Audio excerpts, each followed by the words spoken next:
Thank you all for being here. As the Deputy Chair of the Progressive Caucus, I am grateful to have our members united to ensure the Department of Homeland Security faces accountability. Last week, the nation watched an ICE agent shoot a Minnesota resident in broad daylight. Not once, not twice, but 3 times. I am beyond heartbroken and outraged that the Trump administration's actions led to Renee Nicole Good's murder. Her final words before being shot were calm and non-threatening. She said, "That's fine, dude. I'm not mad at you." Those are the words of someone attempting to de-escalate, not someone posing a lethal threat. After the shots were fired, the agent is heard saying, "Fucking bitch." This did not happen in isolation. This was not an accident, and it was certainly not inevitable. This killing is the direct consequence of deliberate choices made by Donald Trump and his administration. Over the last few months, the president has repeatedly inflamed tensions, espoused hateful rhetoric, and intensified attacks on Minnesotans, especially the Somali community. ICE's increasingly violent actions have terrorized our state and culminated in this needless loss of life. This is what happens when you give people with guns impunity. Dangerous things take place. To be clear, demanding accountability is not radical. Calling for systematic reforms are not extreme. This is the bare minimum required to restore safety and justice back to our communities. The American people deserve answers and accountability. They deserve to live without fear of federal agents acting as judge, jury, and executioner in our streets. And so today, I am glad to announce that the Congressional Progressive Caucus has adopted an official position to hold ICE accountable. Our caucus members will oppose all funding for immigration enforcement in any appropriation bills until meaningful reforms are enacted to end militarized policing practices. We cannot and we should not continue to fund agencies that operate with impunity, that escalate violence, and that undermine the very freedoms this country claims to uphold. ICE has no place in terrorizing Minneapolis or any American community. Together, we will stand united to ensure we put a check on the pattern of violence and lawlessness from this administration. Next, I want to introduce our whip, Congressman Chuy Garcia. Thank you. As the whip of the Progressive Caucus, I am pleased to announce that our caucus has voted to oppose any appropriation to ICE and Customs and Border Patrol unless specific reforms are met. We believe in dignity, in justice, and accountability. ICE has acted lawlessly and recklessly for decades. It's only now that we have videos and the evidence. This isn't a new development, but now the problem has been supercharged. Led by Republicans, Congress has signed off on tens of billions of dollars for the agency. And just last year, Republicans gave DHS $170 billion for border and interior enforcement in the big ugly bill, including $75 billion to ICE. Since then, ICE and other DHS agencies have doubled down on brutal, targeted enforcement programs. They've tear-gassed children. They've ripped families apart. They've disappeared and detained lawful permanent residents and U.S. citizens. They killed Silverio Villegas Gonzalez and shot Marimar Martinez 5 times in Chicago, in my district, within just a few days. And they killed Renee Good last week in Minneapolis. This is what happens when we give a bottomless pit of money to the Trump administration, which prefers death and destruction to the health, safety, and well-being of our communities. I represent a community that's been one of the epicenters of terror, as Minneapolis is today, and brutally unleashed by ICE and CBP. A community that could use those $75 billion for health care, for housing and education. With $75 billion, we could make a meaningful difference in the lives of millions who are struggling with insurmountable costs of living. Programs to provide housing to families, child care for 6 million children nationwide. 2 years worth of Pell Grants for low-income students. So today, I'm proud to stand in strong support of the position that our caucus has elected to adopt, rejecting unaccountable funding to ICE and CBP.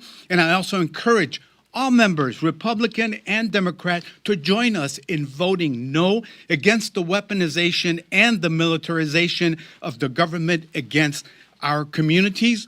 Vote no on government cover-ups and lies. No to giving more money to Kristi Noem and other DHS officials who spit in the face of congressional authority and public accountability. No to using taxpayers to fund terror, trauma, and death in our communities. No más. Insto a todos los miembros republicanos y demócratas a que se unan a nuestra bancada para votar no en contra del uso de las Fuerzas Armadas y la militarización del gobierno contra nuestras comunidades. Vote no contra los encubrimientos y las mentiras del gobierno, no a darle más dinero a Kristi Noem y a los otros funcionarios del Departamento de Seguridad Nacional que desprecian la autoridad del Congreso y la rendición de cuentas ante el público. No al usar de dinero de las contribuyentes para financiar el terror, el trauma y la muerte en nuestras comunidades. Ya basta. Next, I would like to introduce the ranking member of the Subcommittee on Immigration of the Judiciary Committee, Pramila Jayapal. Thank you so much, Representative Garcia, and thank you so much, Chair Omar, for your incredible leadership and courage in this moment, and to all of the members of the Progressive Caucus for taking a very strong, bold, and necessary position on appropriations. We cannot continue with business as usual as immigration agents tear gas peaceful protesters, ram down the doors of residents in Minnesota and across the country, as they round up U.S. citizens, as they strip our rights one by one. Last week, we all watched in horror as an ICE agent killed Renee Good in the streets of Minneapolis. She is not the first person to die at the hands of a rogue agency. And nothing we say or do can bring back Renee or any of these other individuals. But we can demand change in their memory. We have to urgently pass legislation to roll back the excessive funding for immigration enforcement that was in the Republicans' big bad betrayal bill. And we cannot support additional funding for the Department of Homeland Security without seriously meaningful and significant reforms to the way that federal authorities conduct activity in our cities, our communities, and our neighborhoods. No more masked agents. No more ramming down our neighbors' doors without a warrant.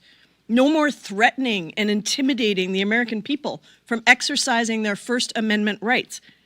They must end detention abuses by immediately ceasing the use of private for-profit detention centers.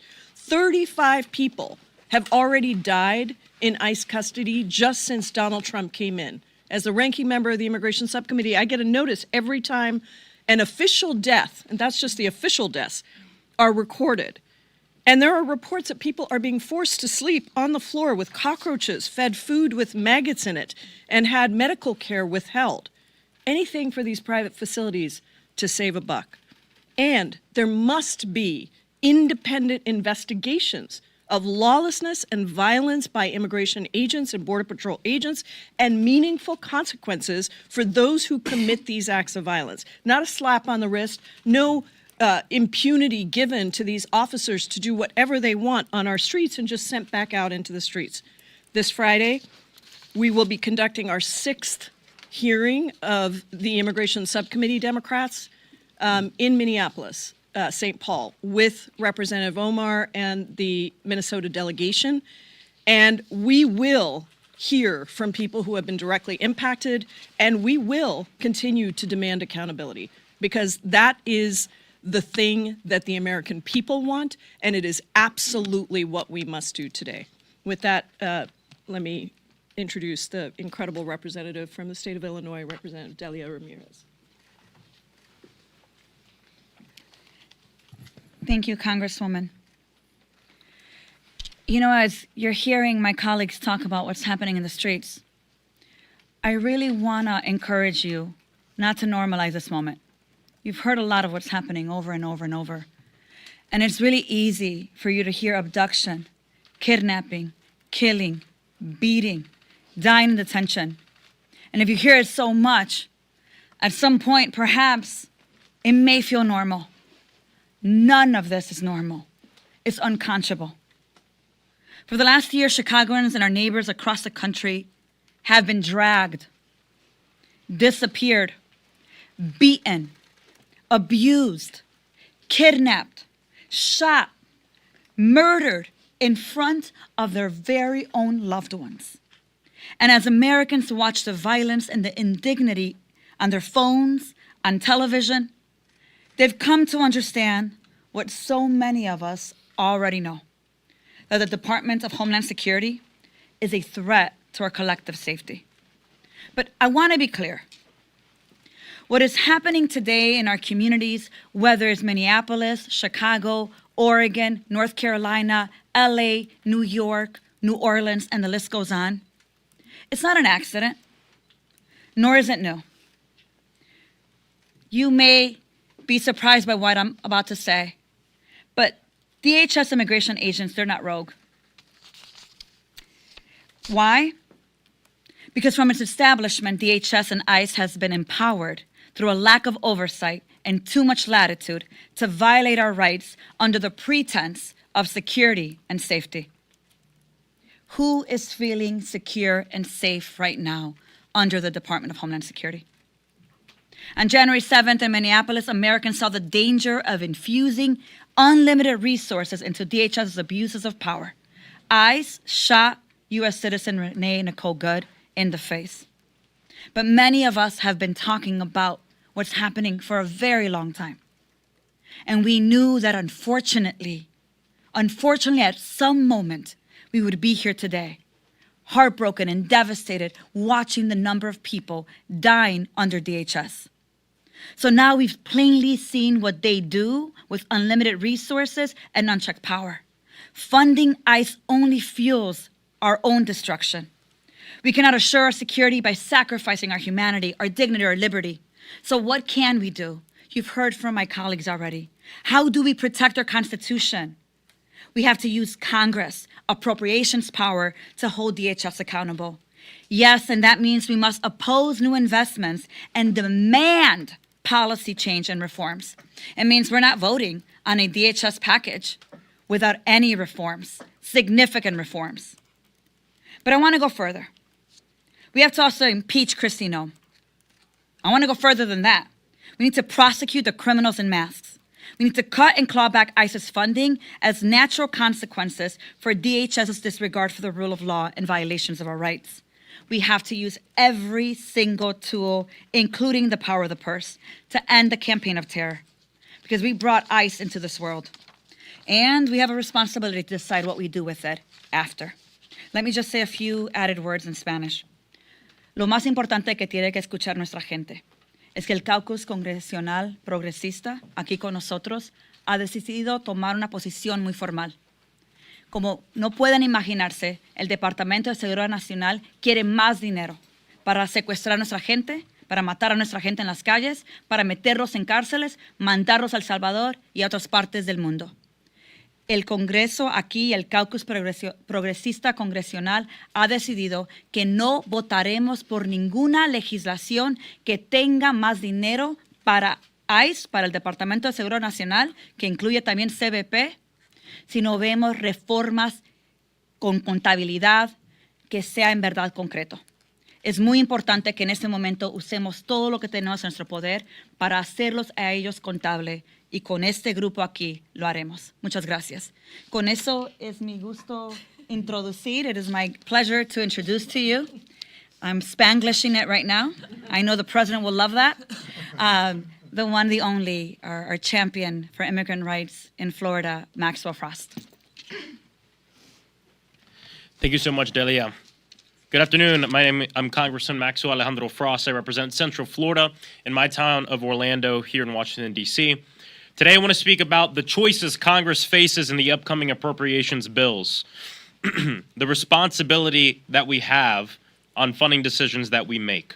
And I'm very proud of the Congressional Progressive Caucus for taking this principled stance, because the one thing that we can do that no one else in the communities that we represent can do is walk onto that House floor and cast the ballot and cast the vote.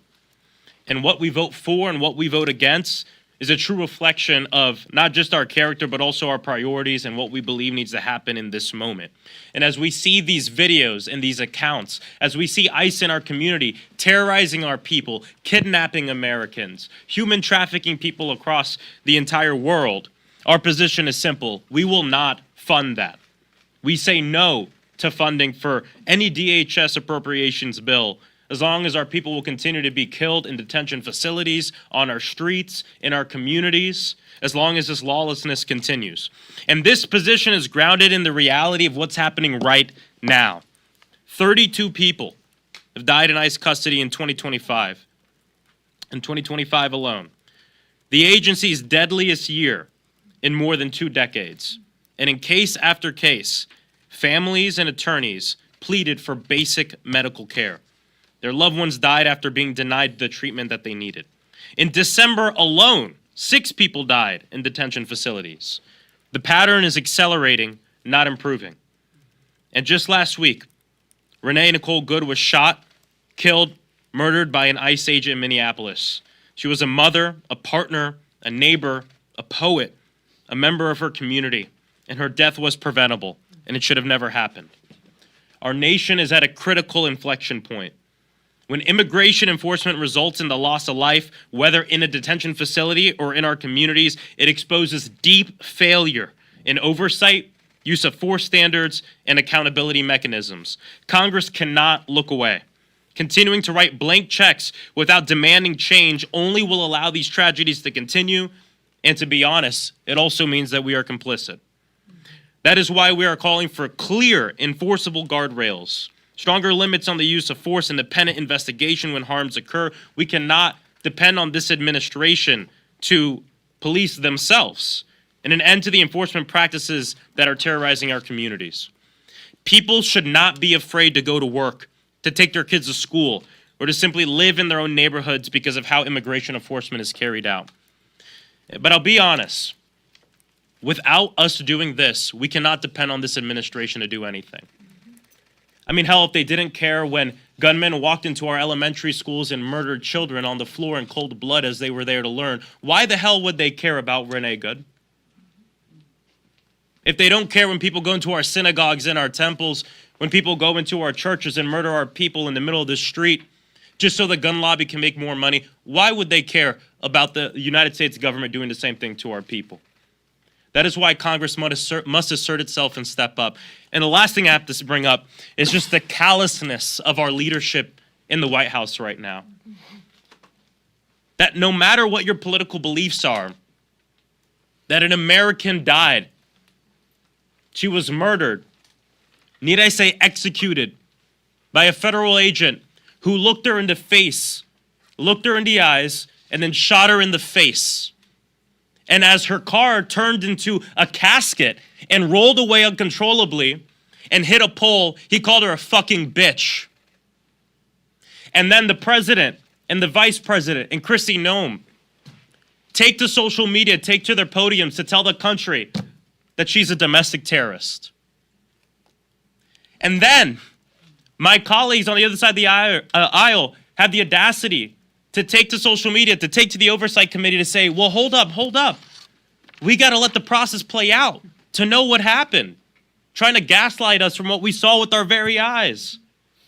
Of course, everybody deserves due process. You know who didn't get due process? Renee Good. She didn't get a shred of due process before she was murdered and executed by an ICE officer who obviously wanted to do her harm because he was mad, because he was angry, and he had a gun.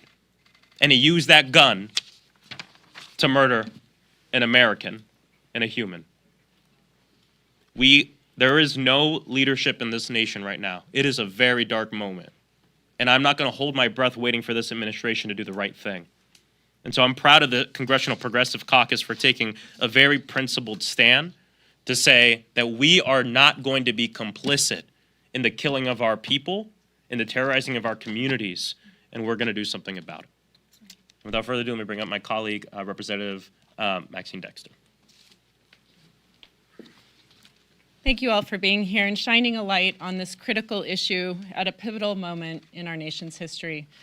I'm proud to stand here with my Congressional Progressive Caucus. I am Maxine Dexter. I am a mother, a physician, and very proud U.S. Representative for Oregon's 3rd Congressional District. Details are still emerging, but one thing is absolutely clear. When any law enforcement officer fires a weapon in any community, the public must have answers to questions. They must have accountability and transparency. Transparency cannot be optional. Accountability cannot be optional. And due process is not just not optional, it is foundational to the priorities of our nation, to the principles of our country. There was a time when the American people could trust the federal government. We could believe that they were upholding principles and our laws, and that they would share information based on facts, not spin or propaganda. That time is past, folks. That's why I'm grateful to Oregon's Attorney General, who has launched an independent investigation to gather facts without political interference. This independent investigation is so critical because, as you have heard, there's a disturbing pattern across this country, from Portland to Minneapolis to Chicago, where masked federal agents act without fear of being accountable to the law. This impunity, this type of conduct, has led to U.S. citizens being detained and assaulted.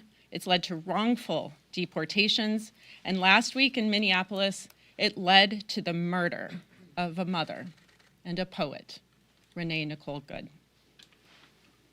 We are here to say this is not normal.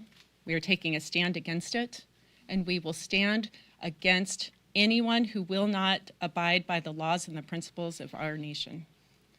The Congressional Progressive Caucus will oppose any appropriations bill that funds immigration enforcement without meaningful and actionable reforms that ensure transparency and accountability to the law.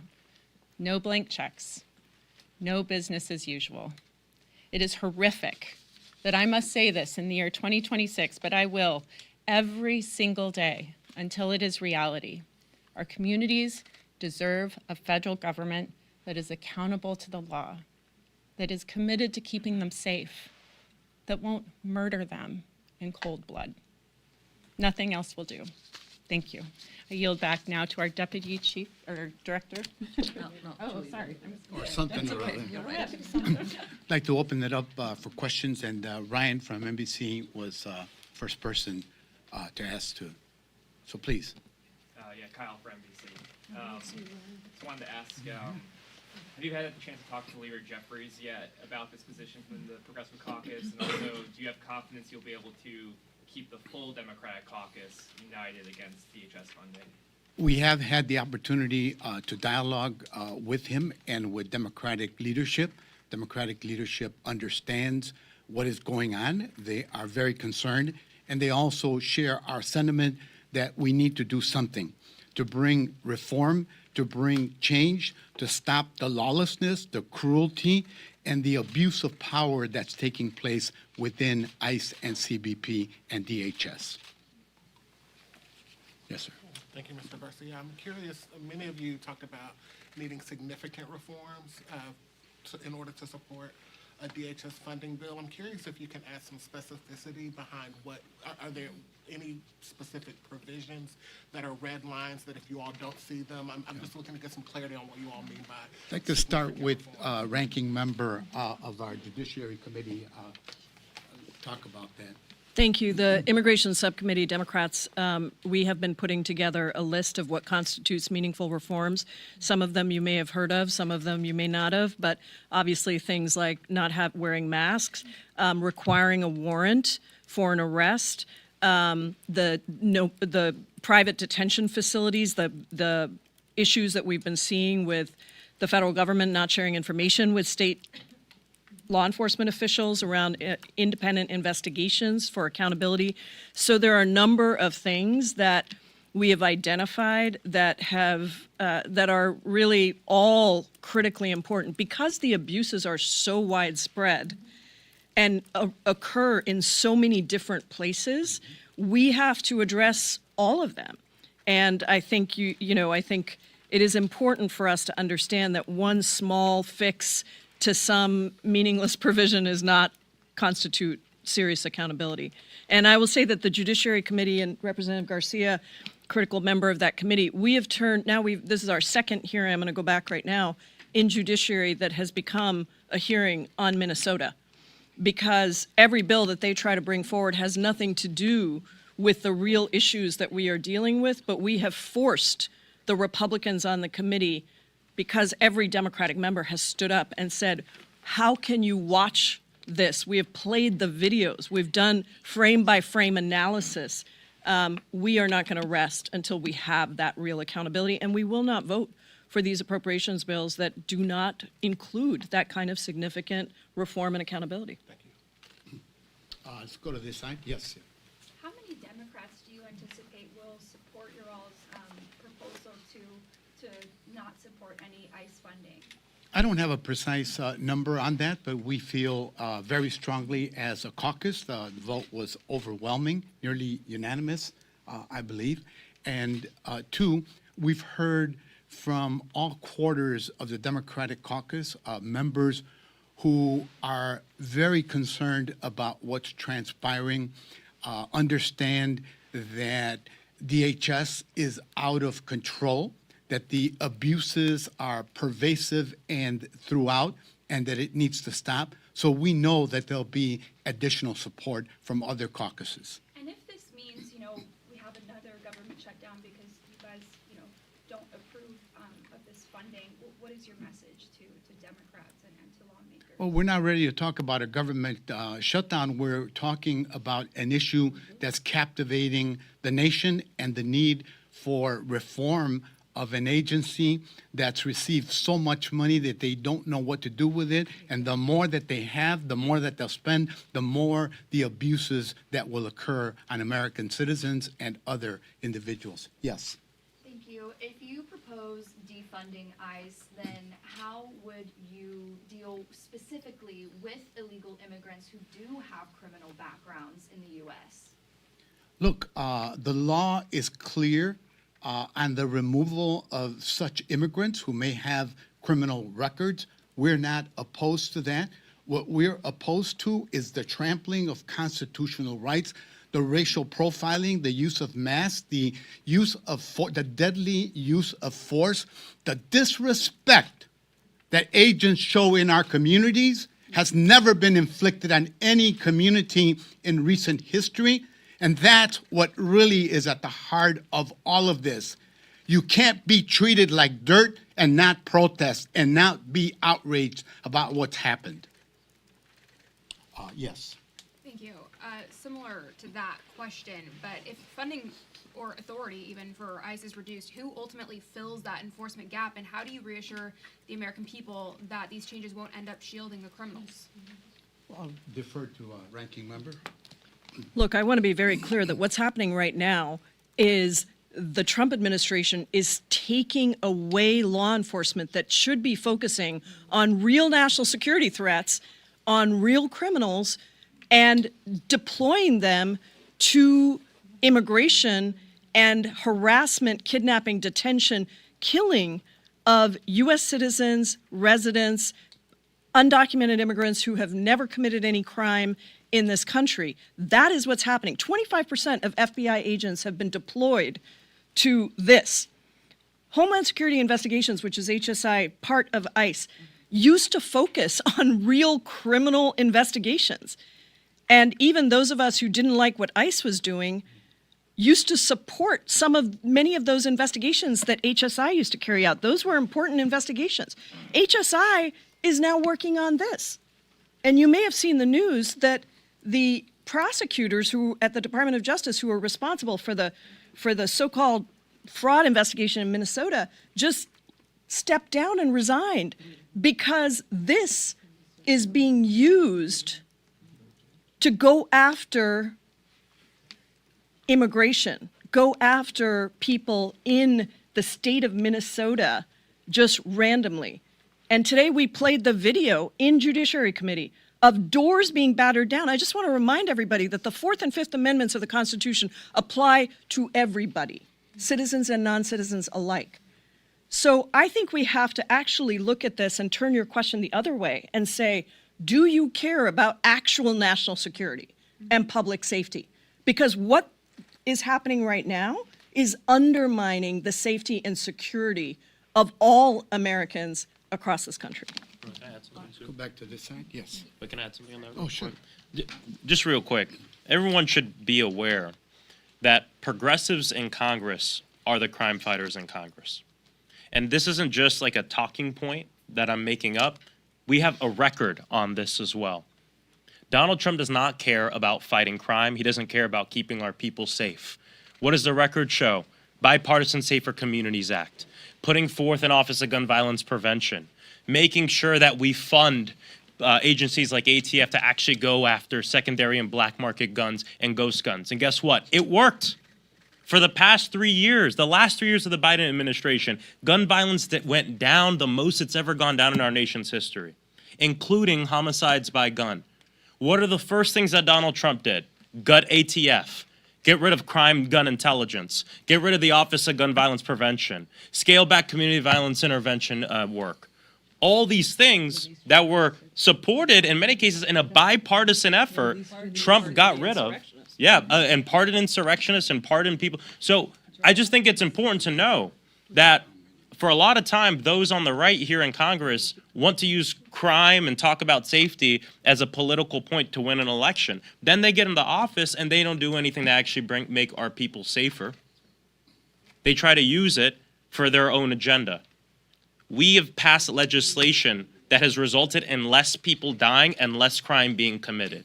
Those are the numbers. And they don't care about how Donald Trump feels about them. Because every life saved, and behind every number, there's a human. And we get that. So if you want to ask somebody about crime, please ask congressional Republicans and Donald Trump why they're fine with gutting the ATF, why they're fine with completely stepping away from making sure that we do something about the black market of guns and ghost guns that are hurting our communities and that are out there killing our people. That's community safety. Yes. Thank you for taking my question. Oh, sorry, Congressman. Did you want to? Sorry, I was just, there's Just on, I understand your position related to DHS appropriations bill is focused heavily on immigration enforcement and what happened in Minnesota. But obviously part of the DHS appropriations bill, it also funds the TSA, it also funds FEMA. And so when you guys make this position about not voting for a DHS appropriations bill that doesn't have reforms to ICE and those immigration services, how do those people like TSA agents and people who need FEMA funding factor into that? Given, you know, TSA agents just worked for over 40 days without getting paid during the government shutdown. So what's your message to those people if you're not going to vote for a DHS appropriations bill? The greatest abuses and trampling of Americans' rights are occurring in the places that are in the news right now. No caucus is as pro-labor and pro-worker as is the Progressive Caucus. We have many, many champions in our ranks. We appreciate all of that.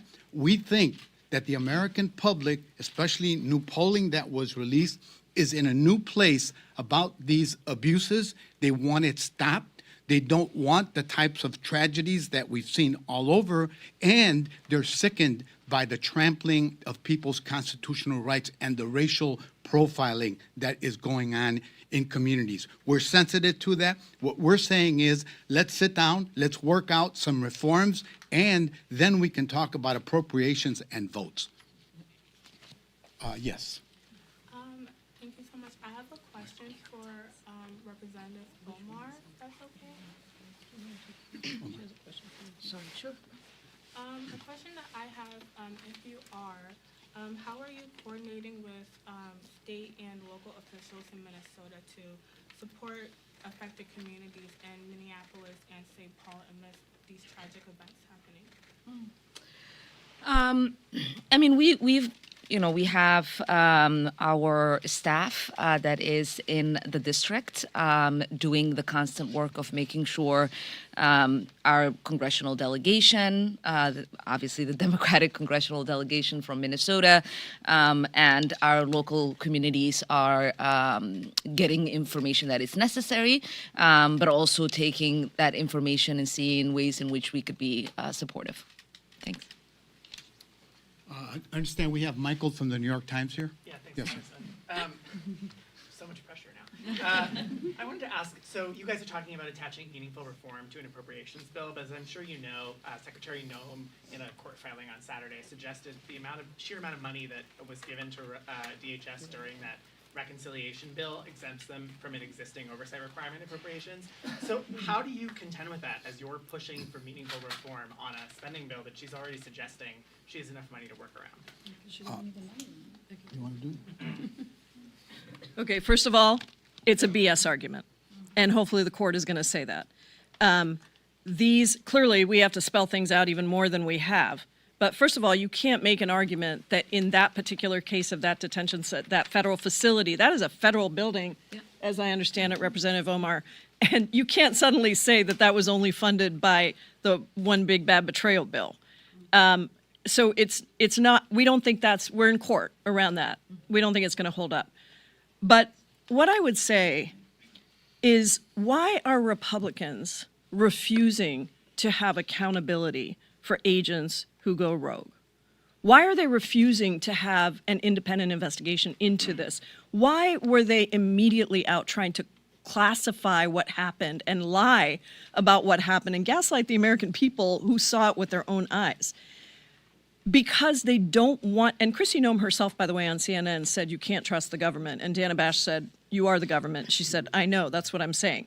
So I don't think we can trust what they're saying right now, and it's an unfortunate thing, but I think we have to be aware that when we write the appropriations language, we're going to have to spell out even more clearly than we have what this applies to, and they can't try to draw this distinction between what was in the big bad betrayal bill and what's in appropriations. I don't think the court will see what the court does.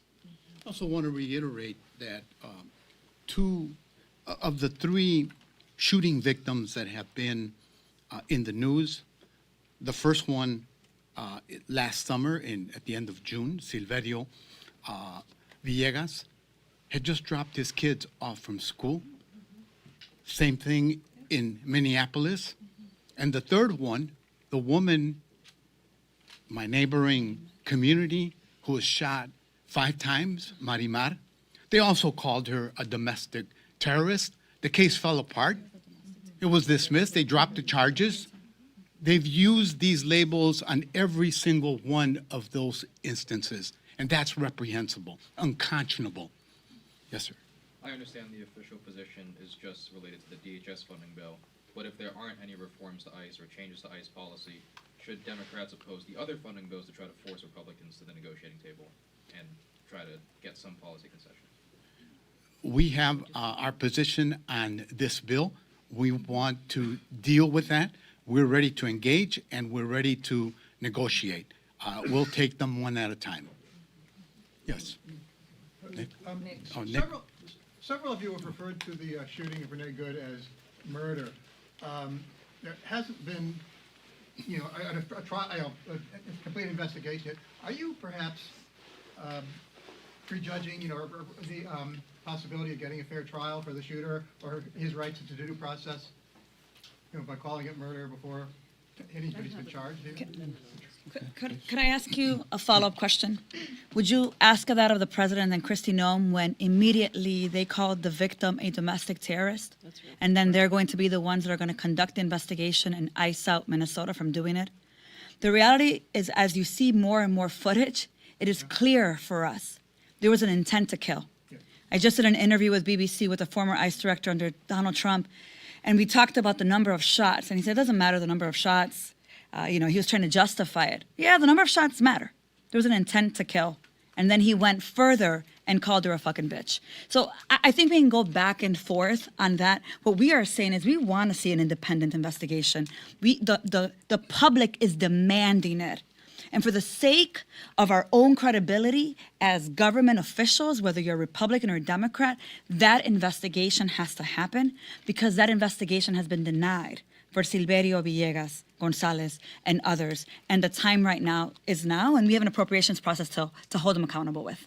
And I will just say that the very first person that made a determination about this case was Kristi Noem. That's right. And then Donald Trump. That's right. So I introduced an amendment today on a judiciary bill to call for an independent investigation into this, because this is what our Republican colleagues kept saying last week during a hearing. We need an independent investigation. While at the same time, they were backing up the fact that the very institution that should be calling for an independent investigation from the beginning. Imagine how different this would have been if Kristi Noem and Donald Trump had immediately said, this is horrific, a U.S. citizen was killed, we've seen the video, it is extremely disturbing to us, we are immediately launching, in conjunction with state and law enforcement officials, an independent investigation into what happened. This whole thing would have, so I agree with Representative Ramirez. Ask the White House this question, because they are the ones that started this from the very beginning. We went back and forth in judiciary last week with our Republican colleagues who wanted to analyze it. Great, let's have an independent investigation. They don't want it. They all voted against it today. Mr. Wu? Yeah, I wanted to ask, in recent days, some Democrats, Mr. Espaillat among them, have been talking about the need to terminate ICE altogether and rebuild it somehow again. Is that a sentiment that you agree with, going beyond mere conditions for ICE? Nick, let me start, and members can feel free to chime in. I had never used the term abolish ICE until the last round of pounding that my neighborhood took when Greg Bobino and company showed up to terrorize our community. You know why I did it? Because my 8-year-old grandson, who is adopted, is terrified. All he wants to talk about is ICE. And when we drive around the neighborhood, is that ICE? Is that ICE? Is that ICE? Because my wife is terrified. And I, too, was sickened by the choppers flying overhead. I don't know if it was intentional, constantly hovering over my home in Little Village, while the terror that ICE was bringing to my community was all over the commercial strip of our neighborhood, Chicago's second magnificent mile in terms of commercial retail activity. That's when I said, we can never go back to normal. People will never understand that ICE is an agency of the government, that it has legitimacy because of all the violence that they have perpetrated, all the terror that they have sowed, and all the disrespect that they have demonstrated against the people that I represent in Congress. Thanks, everyone.